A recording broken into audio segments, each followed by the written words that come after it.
I didn't like the rebuttal. Meaning I didn't like to have to argue back, because I just wanted to share my point of view and then listen to yours and listen to yours and listen to yours. And they were like, no, but you got to keep getting in. You got to keep, if someone doesn't agree with you, you got to go back.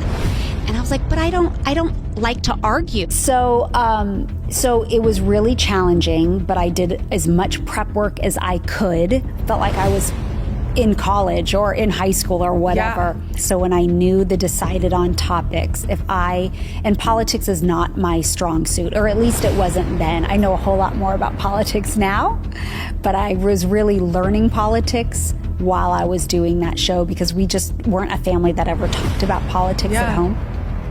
So I had a couple of very faithful friends in my life that committed to that 1 hour in the morning of my prep time, because that's about what You won't believe what really happened behind the scenes of The View.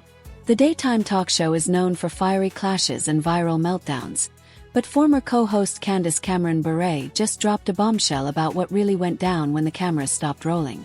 From shocking backstage manipulation to pressure from producers, this isn't the version of The View you've seen on TV. So grab your tea and hold on tight, because we're diving into secrets that were never meant to get out. And hey, if you live for drama, truth bombs, and celebrity chaos, don't forget to smash that subscribe button and turn on notifications. Trust me, you don't want to miss what's coming next. If I'm not wrong, because I don't know too much about The View, but I've seen definitely like some controversial clips online or on YouTube. That's a primarily liberal audience. Oh yeah, it is. That whole show started, and it's called The View because it's supposed to be 5 different viewpoints. Yeah. Yeah, it's pretty much one viewpoint. That's what I picked up. Yeah, there's usually like one token conservative. So I was that conservative for 2 years on this show. But going into it, you knew that you were going to be that kind of token target. They say they welcome every perspective, but let's be real.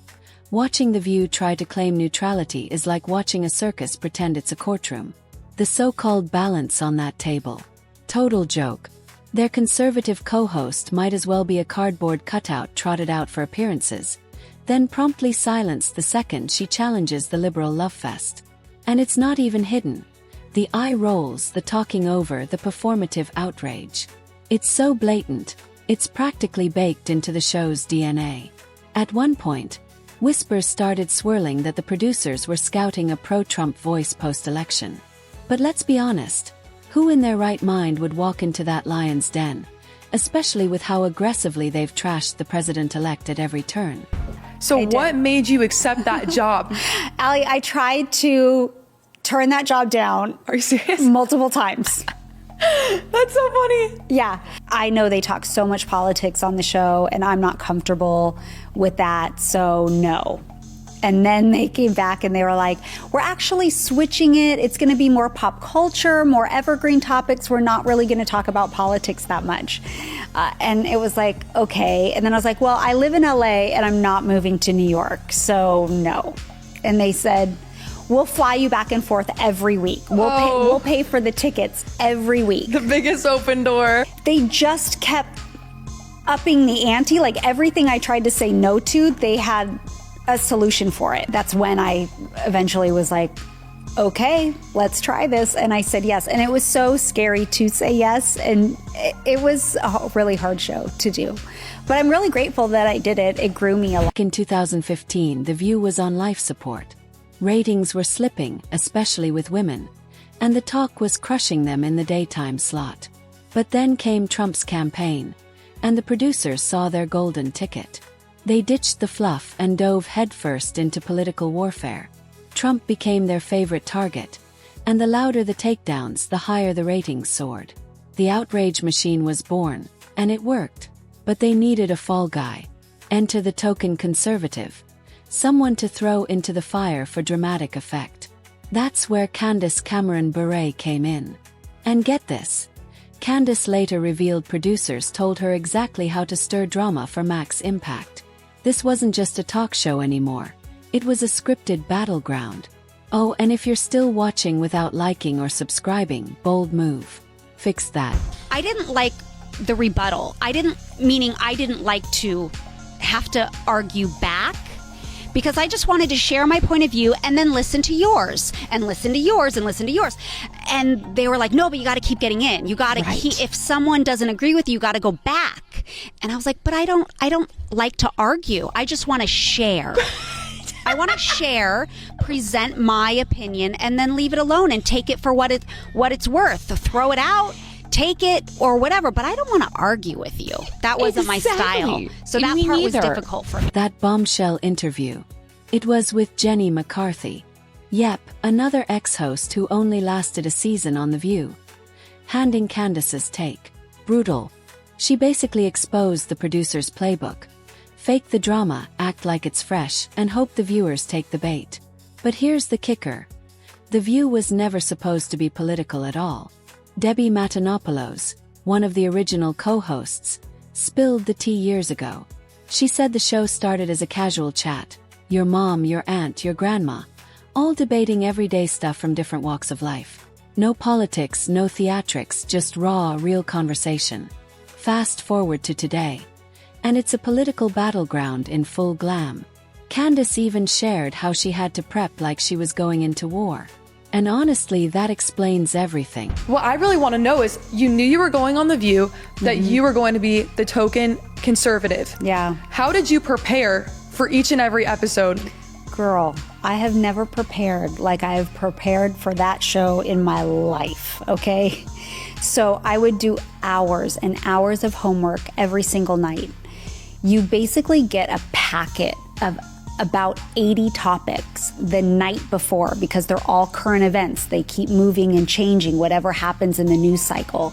So I would spend probably a minimum of 4 hours each night researching all 80 topics so I could understand what I didn't understand. Yeah. And then on the morning of, with the hosts and the producers, they break it down. We go through all 80 topics and then pinpoint maybe 7 or 8 of those that we're actually going to discuss on the show. And this right here is why the commentary feels so shallow. The hosts might pretend they're political powerhouses, but the cracks show fast. Instead of unpacking real policy or diving into complex issues, they serve up emotional sound bites and one-liners crafted for viral clips. What we get isn't informed discussion. It's snack-sized outrage built for retweets and reaction, not substance. Half the time, it feels like they're quoting Twitter more than doing actual research. Sure, that might work for keeping eyeballs glued to the screen, but if you're claiming to be a serious platform, it's all smoke and mirrors. That said, there is one silver lining to this media circus. And for that, we'll let Candace herself spill the truth. So it was really challenging, but I did as much prep work as I could. Felt like I was in college or in high school or whatever. Yeah. So when I knew the decided on topics, and politics is not my strong suit, or at least it wasn't then. I know a whole lot more about politics now, but I was really learning politics while I was doing that show because we just weren't a family that ever talked about politics at home. So I had a couple of very faithful friends in my life that committed to that 1 hour in the morning of my prep time, because that's about what you get. You get your makeup and hair time, and then but during your makeup and hair time, you have like about an hour and a half before you go on live TV. Girl, I know this was the Lord that called you to this because this is so stressful. I know this is going to ruffle some feathers, but hear me out. For all its mess, The View actually does serve a purpose. As chaotic and biased as it can be, it still gets people talking about politics. In a world where most folks would rather scroll TikTok than touch the news, The View sneaks political conversation into mainstream chatter. Like it or not, they're putting elections, policies, and hot-button issues on the table. Loudly. Now, whether the audience walks away enlightened or just echoing whatever they heard, that's a whole different debate. But hey, at least it's something. Everyone's got to start somewhere. So tell me, do you think The View is helping or hurting the conversation? Drop your hot takes in the comments. I really want to hear them. And if you want your friends to keep up with the chaos too, don't be shy. Send this video their way. Thanks for watching, and I'll catch you in the next.